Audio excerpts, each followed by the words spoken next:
This right here is the Nintendo DS Lite. Time to review it. Ah yes, the good old Nintendo DS, or developer system, or dual screen for short. The single best-selling Nintendo console ever, as well as the best-selling handheld console of all time, not to mention the second best-selling system ever, with over 154 million units worldwide. That is insane. When Nintendo revealed the DS back in 2004, it was a huge leap over the Game Boy Advance, both in terms of features, graphics, and gameplay. Mainly because the Nintendo DS had a built-in touchscreen which added new ways of playing games, as well as having 3D graphics. And while yes, the Game Boy Advance could do 3D graphics, albeit with very poor performance, the DS could do it ×2, or even ×3. It was a huge leap over the Game Boy Advance. And while yes, the PlayStation Portable was way more powerful than the DS and had way more features, there is one thing that the DS had going for it, and the main thing that drove its success: must-play titles. Titles that you can't find anywhere else. Titles that were the perfect way to pick up, kill some time, and instantly put down. The DS was so successful that it lasted all the way up to 2013, 2 years into its successor's lifespan. If that doesn't say staying power, I don't know what does. In 2006, they released an updated version of the DS called the DS Lite, which is what you see right here. It offered better battery life, brighter screens, and a cleaner design. And personally, it's my favorite model. Now, the DS Lite that you see in front of you right now is the one that I've had since 2010. And guess what? It still works flawlessly 10 years later. It's technically the second one that I've owned because originally I got a black version back in 2006. I put a ridiculous amount of hours into my DS when I was growing up. I was going through a lot of family issues around the time, so having my DS with me helped distract me from all that. It's a system that I will forever hold very near and dear to my heart. I played so many fantastic games on the DS, like Mario Kart DS, New Super Mario Bros., Touchmaster, Pokemon Platinum, Super Mario 64 DS, Micro Machines V4. You get it, the list goes on. All right, let's show off more of this thing, shall we? So, on the top of the system, we have the DS logo all embossed into the plastic. I think this is a really nice touch and is one reason why the DS Lite is my favorite model. It just looks so clean and so good. It just looks really nice. What can I say? We also have 2 indicator lights here. The first one will glow orange when it's charging, and the second one will glow green when it's on, red when the battery is low, and will blink green when there's wireless communications. Because not only can the DS communicate with other systems locally, but it has built-in Wi-Fi so you can play online with other DS users all across the world, which is awesome. But Nintendo shut down the Nintendo Wi-Fi connection service back in 2014, so there's no way that you can re-experience this ever again. Unless, of course, you mod your system. I do know that there are fan projects out there that have a main goal of preserving these online features, but I'm not entirely sure if you have to mod your system to access them. It's out of my realm of expertise, unfortunately. On the front of the system, we have our volume gauge, the cartridge slot for Game Boy Advance games. Yes, the DS and DS Lite are fully backwards compatible with nearly every Game Boy Advance game, which is awesome. Unfortunately, it does not play Game Boy and Game Boy Color games, but it's whatever. They unfortunately removed the ability to play Game Boy Advance games on the DSi and DSi XL models, unfortunately. So if you want to play Game Boy Advance games, get the original or the DS Lite.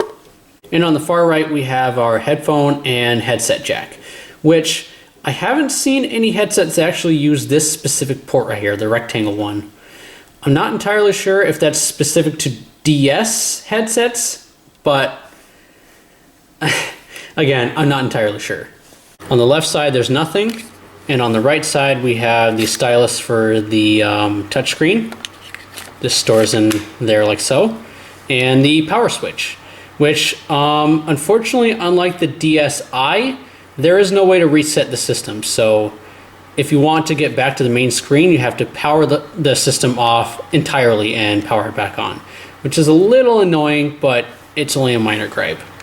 On the back of the system, we have our R and L shoulder buttons, a wrist strap loop, the cartridge slot where the DS games go in, and a charging port.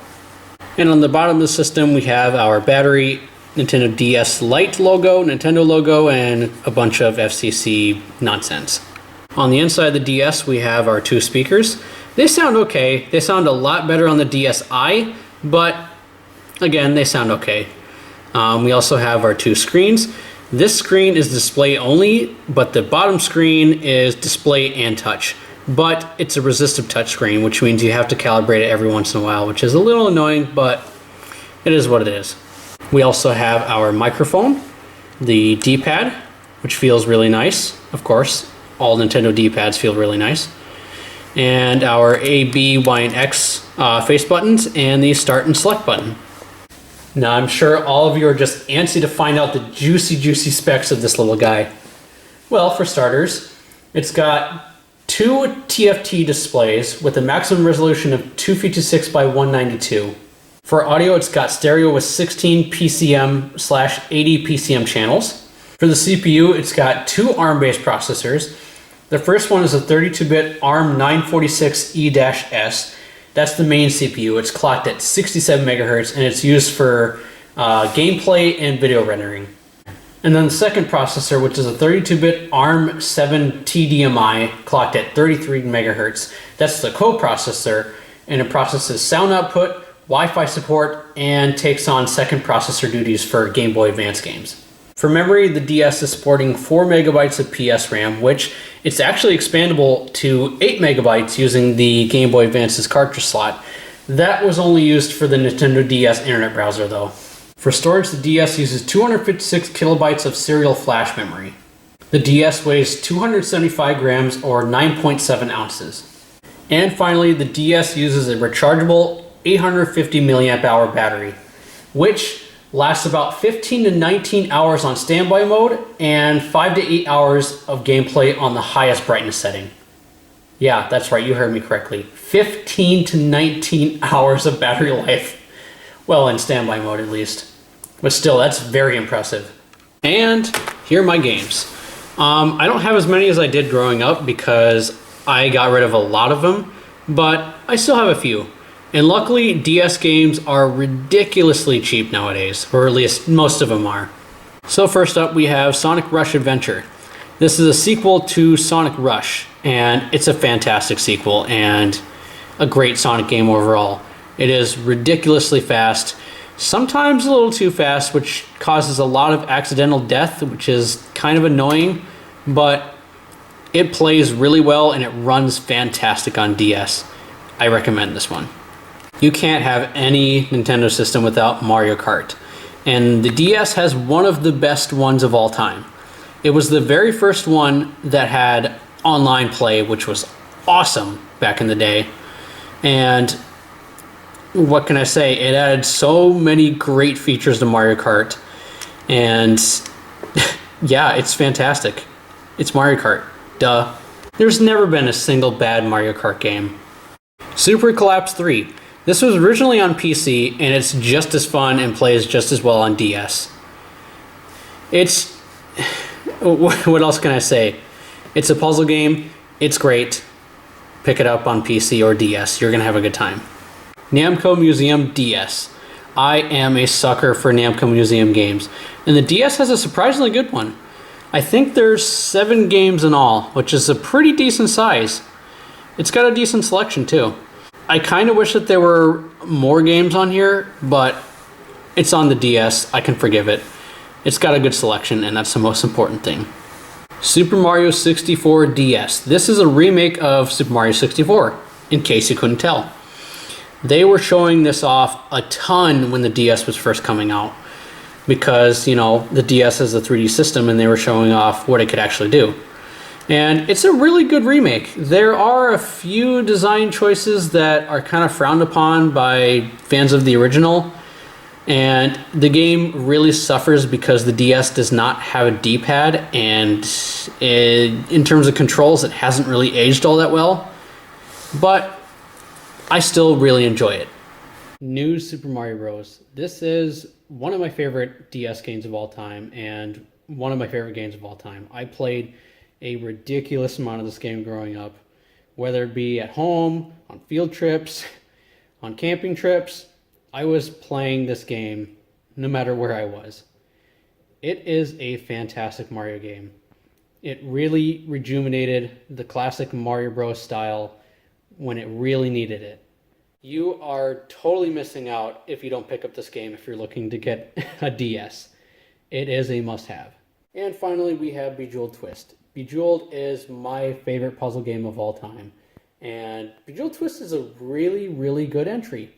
And it plays really well on DS. Give this one a go. All right, I think it's time to turn this thing on and see it in action. Here we go. And we get a nice boot up chime there. So we'll touch the screen to continue. And here we are with the main menu. It's pretty simplistic by today's standards, but for 2004 it had most of the features that you would want. You know, date and time. It even has a built-in alarm, so you can actually use the DS as an alarm clock, which is kind of cool. It also had a built-in local chat room called PictoChat, which you could connect up to, I think, 8 or 16 other DSs and share images and share text between each other. It was actually kind of cool. But, you know, as I said, it only works locally, so you have to have other DSs nearby to do it. It doesn't work over Wi-Fi, unfortunately. So let's see what other features that this thing has. So we'll touch this button down here, which goes into the settings app. So we can change a variety of settings in this app, such as Game Boy Advance playback. So we can either have the Game Boy game display in either the top screen or the touch screen. I prefer the top screen, that's just me. We can also change our language settings as well. We can also change auto startup settings. So if there's a DS or Game Boy Advance game in the DS, when you power the system on, it'll automatically boot up the game. Or you can have the system always display the main menu first, which I prefer that. We can also set our date and time settings, as well as set our alarm from the screen as well. We can also change user information in here. So we can change the username, the color of the main menu. We can also change our personal message. There's my personal message there. It's pretty generic. You can also put in your birthday in the system. So a nice little Easter egg is if you boot up the system on your birthday, you get a different startup chime, which is actually kind of cool. And finally, you can recalibrate the touchscreen, which you'll be doing quite a lot. So playing a game like Super Mario 64 DS here is a good way of showing off the DS's graphical capabilities, especially when it comes to 3D games. And one big problem with the DS is even though it's a 3D capable system, it only has a D-pad, which means controlling games, it just doesn't feel quite right sometimes. But luckily, most games ended up having the option to control the game using the touchscreen, which helps a little bit, but I would much prefer having an actual analog stick. The face buttons and the D-pad luckily feel really, really nice. They're nice and responsive and everything, and they don't feel too mushy. Just how I like it. So just as an example, I switched the game to using the touchscreen as the control method, and it does help a little bit, but as I mentioned before, I would much prefer having an actual analog stick. Like I mentioned earlier in the video, I did say the DS Lite is an improvement over the regular DS because it has brighter screens. And that stands true. These screens are surprisingly bright and very vibrant. You know, color reproduction is really, really nice on these screens. Even though it's not the highest resolution ever, I think it's even lower res than the 3DS, and that was at 240p. Luckily, when it comes to 2D games like Sonic Rush Adventure here, it doesn't matter that the DS doesn't have an analog stick. It controls very well. God, I forgot how much I love this game. It's a fantastic Sonic game. Really, really fast. Just like a Sonic game should be. The game also has some really good music, which brings us on to the sound quality of the DS. It does sound pretty good. The speakers on the DS Lite, at least, they do sound a little muffly, which they sound a lot better on the DSi, but, you know, it works well enough. And the speakers get surprisingly loud, too. Here, listen. That's the system all the way up. So it gets decently loud. So let's move on to the touchscreen by playing a game that requires the touchscreen, like Super Collapse 3 here. And the touchscreen, even though it's not the biggest screen in the world, it's still surprisingly responsive. Now, keep in mind, this is not a capacitive touchscreen, so you'll have to recalibrate it every so often. But still, it's surprisingly responsive. God, I could just sit here and play this game for hours on end. But I'm not going to. We have a video to finish. So lastly, I want to talk about how the DS plays Game Boy Advance games via backwards compatibility. And guess what? It plays it flawlessly. No problems whatsoever. I have never noticed any compatibility issues whatsoever. There is one caveat though. Multiplayer for Game Boy Advance games do not work because the DS is incompatible with the GBA link cable. So you will exclusively be playing games single player, and that's it.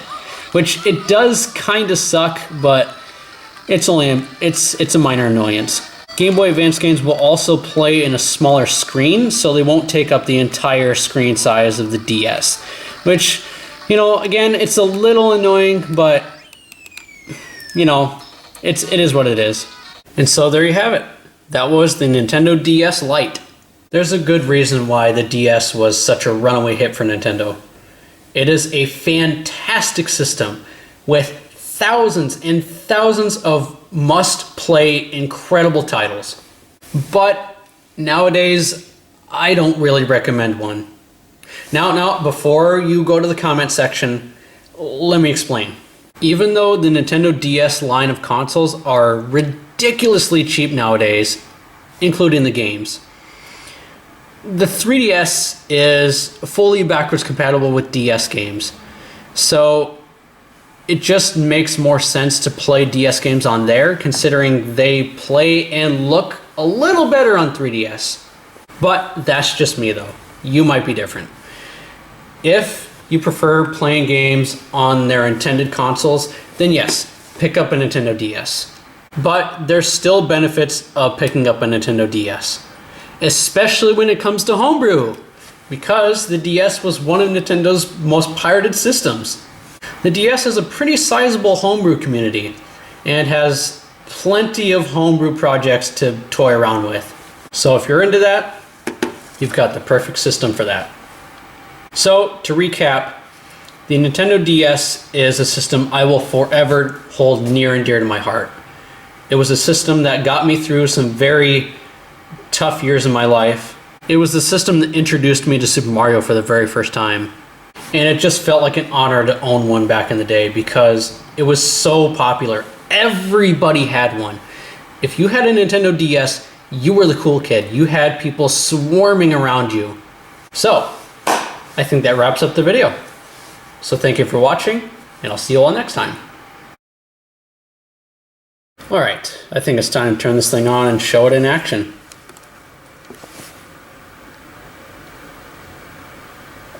Oh, whoops, the sound wasn't on. Whoopsies! Another clip for the blooper reel.